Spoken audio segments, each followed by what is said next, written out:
Yan, magandang umaga sa inyo mga kanter. Yan.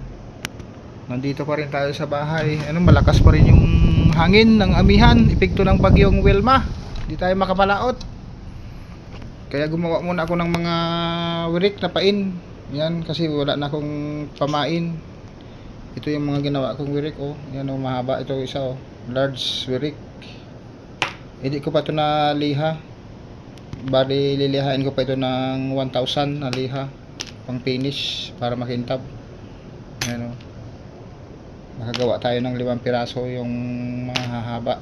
Pang skipjack tuna ito, yung mga ganito. Pwede din itong gamitin sa yung pambira-bira. Yan, pambira-bira na yung pang ilalim. Nasa 100 di pa, 90 di pa. Ito yung mga maliliit na ginawa kong wirik, oh.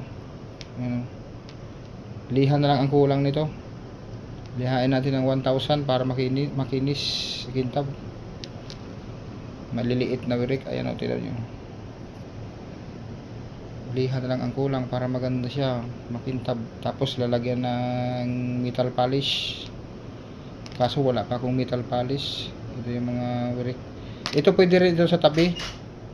Yung mga nahuli sa tabi na pag turling natin, pan-trolling. Ito yung pinakamaliit ko na nagawa, oh. Yan. Wirik. Yan. Ito yung iba, oh. Wirik. Okay. Kamusta na lang sa inyong lahat mga kanter. Salamat sa panonood. Bihira na talaga akong maka-upload sa aking channel. Okay.